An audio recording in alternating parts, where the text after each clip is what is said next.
Assalamualaikum warahmatullahi wabarakatuh. Terima kasih teman-teman sudah klik video saya di channel saya. Kali ini saya akan berbagi tips dan informasi kenapa AC di rumah kita atau di ruangan kamar kita kurang dingin atau tidak dingin sama sekali. Berikut beberapa penyebab kenapa hal itu bisa terjadi. Sebelumnya bantu saya untuk mengklik tombol subscribe yang ada di bawah layar teman-teman, agar saya lebih semangat lagi untuk mengupload video-video terbaru seputar perangkat elektronik. Terima kasih yang sudah klik tombol subscribe-nya. Langsung saja kita bahas kenapa AC di ruangan kamar kita kurang dingin atau tidak dingin sama sekali. Yang pertama, freon di AC kita berkurang atau habis sama sekali. Kok bisa habis? Karena terjadi kebocoran pada pipa instalasi atau pada unitnya. Kebanyakan sih dari pengalaman saya terjadi kebocoran itu pada pipa instalasi. Di mana saja sih titik bocor yang sering saya temuin berdasarkan pengalaman saya? Berikut ya teman-teman, titik-titik di mana terjadi kebocoran. Pertama di konektor outdoor atau sambungan pipa outdoor. Nah, di sini sering ditemuin kebocoran freon. Nah, ini akibat kesalahan pada saat pemasangan AC kita. Nah, flaringnya kurang bagus. Di sini harus kita perbaikin dulu flaringnya.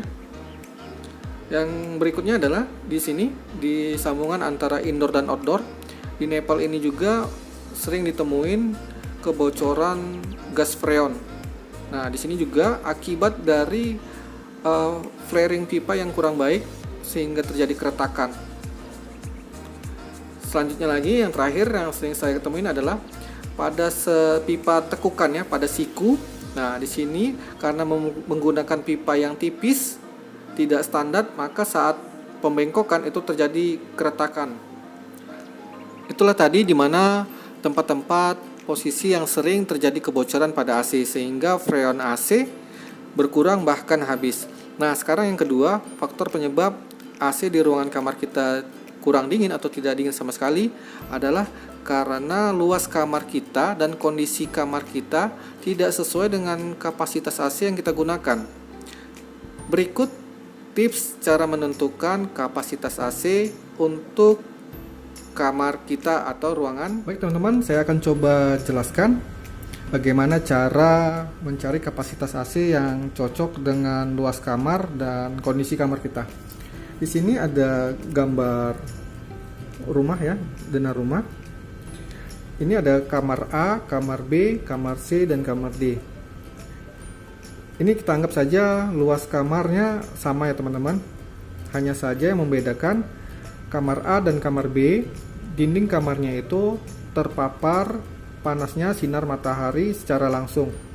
Jadi panas sinar matahari secara langsung dari siang sampai sore hari. Jadi kapasitas AC yang kita gunakan untuk kamar A dan B berbeda dengan kamar C dan D. Kenapa? Kamar A dan kamar B suhu ruangan pasti akan lebih panas dari suhu ruangan C dan D, karena panasnya sinar matahari ini akan masuk ke dinding kamar melalui dinding kamar dan akan menguap di kamar si A dan kamar si B. Oleh karena itu kapasitas AC yang kita gunakan berbeda. Seperti ini hitungannya teman-teman. Rumusnya, luas kamar panjang kali lebar kali 800. Ini untuk kamar si A dan si B. Sedangkan untuk si C dan si D, panjang kali lebar kali 500. Ini untuk si C dan si D. Kita ambil contoh untuk A dan B. Jika panjang dan lebarnya 3 meter kali 3 meter, maka dikali 800 sama dengan 3 kali 3 9 kali 800 sama dengan 7200. Kamar C dan D 3 kali 3 dikali 500 sama dengan di sini 3 kali 3 9, 4.500. Nah, untuk ini adalah satuan dari kapasitas pendingin atau disebut dengan BTU. Nah, bagaimana kita mengetahuinya? Untuk AC kita mengenal dengan istilah PK ya, satuan tenaga kerja untuk AC dengan PK. Nah, setengah PK itu sama dengan 5000 BTU, 3/4 PK sama dengan 7000, 1 PK sama dengan 9000, 1 setengah PK sama dengan 12000 BTU. Jadi kita tinggal cocokkan kapasitas AC mana yang cocok untuk kamar si A dan si B. Misalnya nih ya, kamar si A dan si B. Si A dan si B. 7200 BTU. Maka di sini yang paling mendekatin adalah 3/4 atau lebih bagus dengan 1 PK. Nah, kita arahkan ke 1 PK agar dinginnya lebih cepat dingin. Nah, kalau kamar si C dan si D, kapasitas yang dibutuhkan adalah 4500 BTU.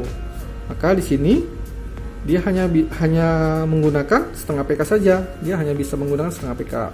Nah, setengah PK untuk kamar si C dan si D.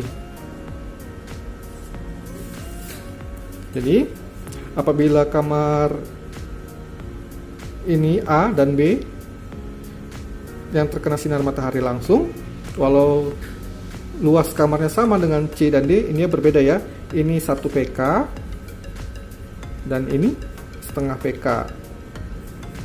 Bisa dipasang 3/4 nggak yang A dan B? Bisa saja, hanya saja nanti untuk mencapai titik dinginnya itu lebih lama. Itu saja sih bedanya. Demikian informasinya, semoga bermanfaat. Nah, untuk yang terakhir, penyebab AC di rumah kita kurang dingin atau tidak dingin adalah AC kita sudah lama tidak diservis. Arti diservis ini adalah tidak dicuci. Nah, untuk yang ketiga ini, yang terakhir ini, hendaknya kita melakukan perawatan berkala cuci AC setiap 3 atau 4 bulan sekali. Atau teman-teman bisa melakukan setiap bulannya untuk membersihkan filter saringan udaranya. Caranya cukup gampang, kita buka cover AC-nya, lalu kita cabut filternya, ini filternya teman-teman. Nah, kita cabut, lalu nanti kita bersihkan, kita siram dengan air bersih yang mengalir. Jangan disikat, hanya saja disemprot saja gitu. Nah, dengan melakukan perawatan rutin ini, AC di rumah kita terjaga kebersihannya, hemat listrik, dan AC kembali dingin.